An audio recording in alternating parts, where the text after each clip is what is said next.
நடைபெறவுள்ள நாடாளுமன்ற பொதுத் தேர்தலில் திராவிட முன்னேற்றக் கழகமும் விடுதலை சிறுத்தைகள் கட்சியும் மற்ற தோழமை கட்சிகளும் இணைந்து போட்டியிடுவது தொடர்பாக இன்று மார்ச் 8, 2024 தொகுதி உடன்பாடுகள் குறித்து திராவிட முன்னேற்றக் கழகமும் விடுதலை சிறுத்தைகள் கட்சியும் கலந்து பேசியதில் திமுக கூட்டணியில் விடுதலை சிறுத்தைகள் கட்சி இந்த நாடாளுமன்ற தேர்தலில் பின்வரும் 2 தொகுதிகளில் போட்டியிடுவதென தீர்மானிக்கப்பட்டது. தொகுதிகளின் விவரம்: விழுப்புரம் தனி, சிதம்பரம் தனி. பிற கூட்டணி கட்சிகளின் இறுதி தொகுதி பங்கீட்டுக்கு உட்பட்டு இப்பட்டியல் உறுதி செய்யப்படும். இந்த ஒப்பந்தம் சற்று முன் கையெழுத்தானது. கடந்த 2019 நாடாளுமன்ற பொதுத் தேர்தலில் என்ன பகிர்வு முறை கையாளப்பட்டதோ அதே பகிர்வு முறை இந்த தேர்தலிலும் ஒவ்வொரு கட்சியின் உடன்பாட்டோடு தொகுதி பங்கீடு நடந்துள்ளது. விடுதலை சிறுத்தைகள் கட்சி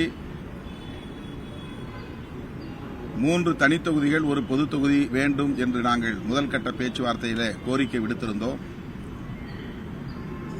பின்னர் 2 தனித்தொகுதிகள், ஒரு பொது தொகுதி வேண்டும் என்று வலியுறுத்தி வந்தோம். அடுத்தடுத்து நடந்த கலந்தாய்வில் தமிழ்நாடு மற்றும் இந்திய அளவிலான அரசியல் சூழல்களை கருத்தில் கொண்டு கடந்த தேர்தல்களில் இந்த கூட்டணி எவ்வளவு கட்டுக்கோப்பாக இயங்கியதோ அதுபோல் இந்த தேர்தலிலும் கட்டுக்கோப்பாக இயங்கி ஒட்டுமொத்த வெற்றியையும் பெற வேண்டும் என்கிற அடிப்படையில்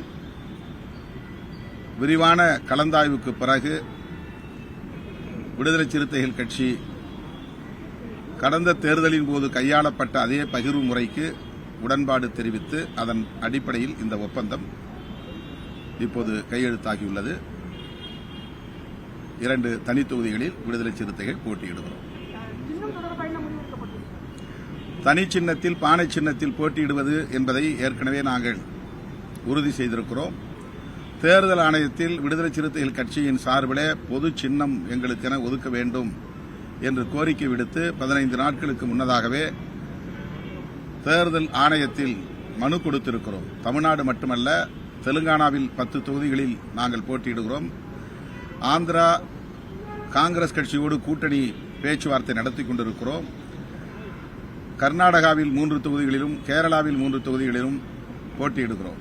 ஆகவே தென்னிந்திய மாநிலங்களில் நாங்கள் போட்டியிடக்கூடிய இந்த தொகுதிகளுக்கு பானை சின்னத்தை பொது சின்னமாக ஒதுக்க வேண்டும் என்று நாங்கள் கோரிக்கை விடுத்திருக்கிறோம். இன்னும் தேர்தல் ஆணையத்திடமிருந்து எங்களுக்கு எந்த தகவலும் வரவில்லை. திராவிட முன்னேற்றக் கழகம் தனி சின்னத்திலே நாங்கள் போட்டியிடுவதில் உடன்பாடு தெரிவித்திருக்கிறது.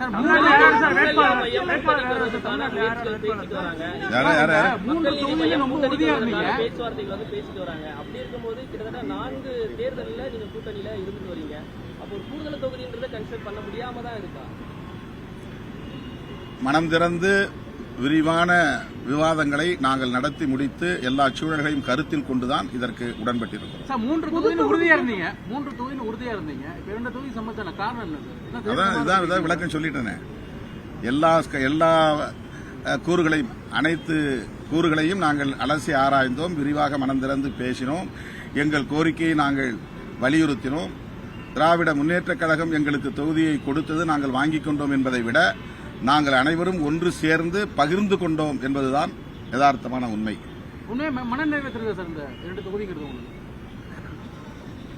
மனநிறைவு இல்லாமல் எப்படி கையெழுத்து போடுவோம்? வேட்பாளர்கள் யார் சார்? இந்த 2 இதுல வேட்பாளர்கள் யார்? உயர்நிலை குழு கூட்டம் முடிந்த பிறகு அறிவிப்போம்.